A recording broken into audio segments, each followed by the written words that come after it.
Hey guys, welcome to the long-awaited review of Batman Arkham Knight. And like I said, this has been a great series of doing the reviews, but now it's time to cup it up with Batman Arkham Knight. Story, gameplay, and overall thoughts. So story, without spoilers so far, we'll get into spoilers later.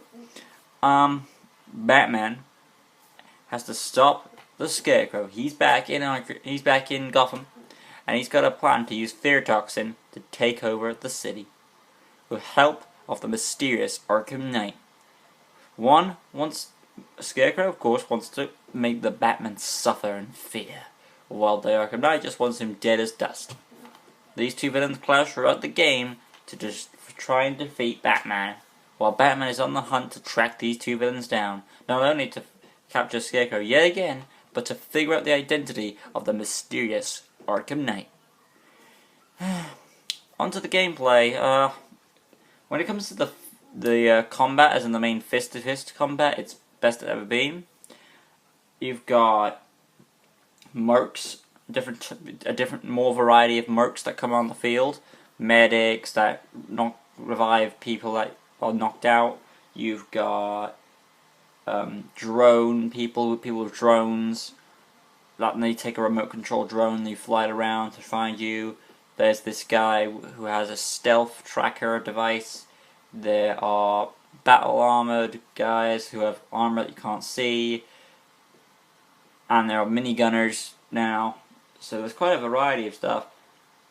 And when it comes to how Batman can take it out in multiple different ways, he's got the gadgets, he's got the inverted takedowns with stealth, and quite a number of... I couldn't list how much stuff he's got. You'll have to play the game to find it for yourself, or it's pretty good.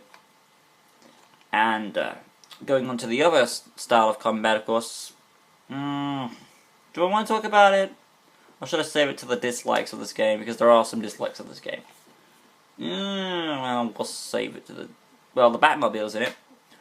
And, of course, the Batmobile is great in the game for car mode.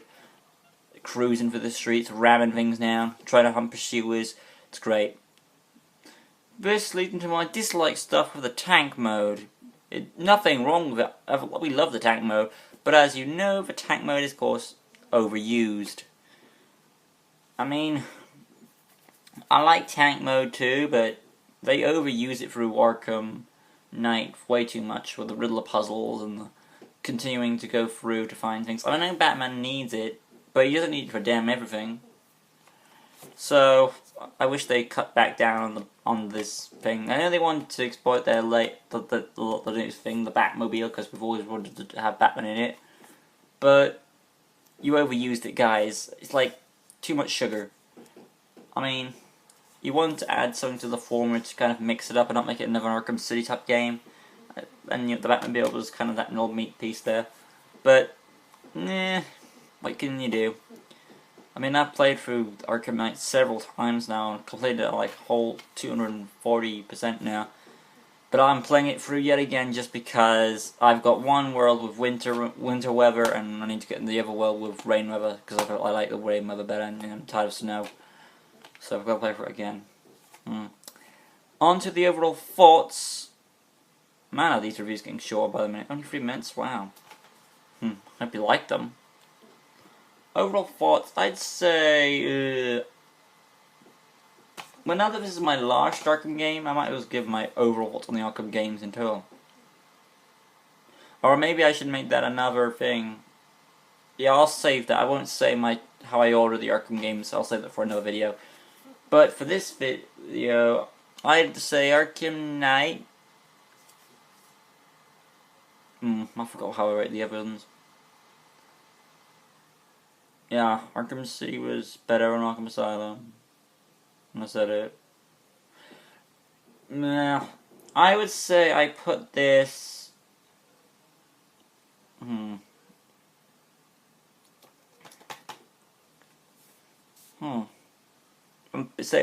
with me, guys. I'm thinking of a score. I would give it an 8.5 out of 10.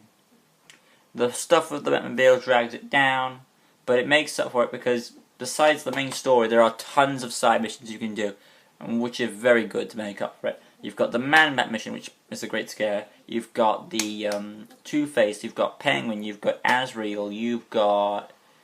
Oh, yes, I also need to get into the spoilers of the story, so I'll stay that to the end.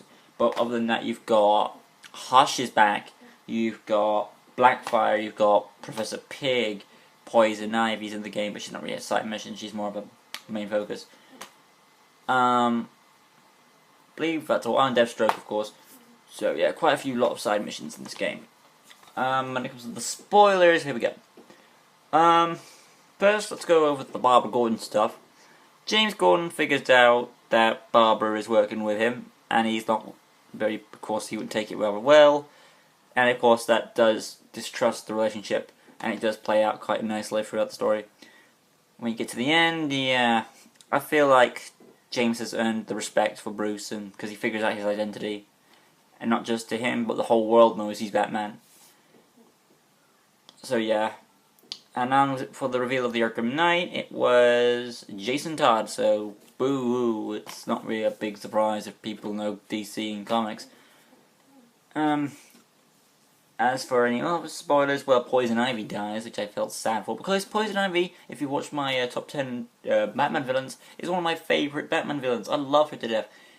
I think I started loving her in the Batman TV show, but I like her more in the Arkham movies. She's such a innocent, fragile character. I mean, she's not really just a villain, she's trying to protect the planet, the nature and all that. You feel sympathy for her, at least I do. And I hope people understand that. I mean, how could you not feel sorry for that? Catwoman's in the game as a side mission as well with Riddler, so yeah. And I can't take a Catwoman, because if you go to that, you know, I had to do the Catwoman missions. It's really awesome. But overall set, on Harley Quinn's in there too. She's part of the main story, and oh yes, that leads me to another thing I forgot to bring up. There is Joker in the game, and the whole Joker thing gets sorted, and it's really great to have more Camel back. I mean, no one saw that coming. And when I was surprised, when I saw it on videos, and oh my god, more Camel's back, I was so happy. Just like all you guys are. And with that, he finally managed to take away him. It's just a great dichotomy of him stuck in his head and him figuring out. Some people might find it annoying, but think about it. You've got Joker in the game, and on the other hand, you've got the boring villains like Scarecrow and Arkham Knight. Because Scarecrow isn't really as creepy or threatening as he was in Arkham Asylum, because he's played by John Noble, I think his name is. And John Noble is a great actor. I'm not going to say he's not, because I've seen him in another work, and he's really great. But if you're trying to go for a more aged, fucked up Scarecrow, because of having to kill a croc, that works. But if you're trying to...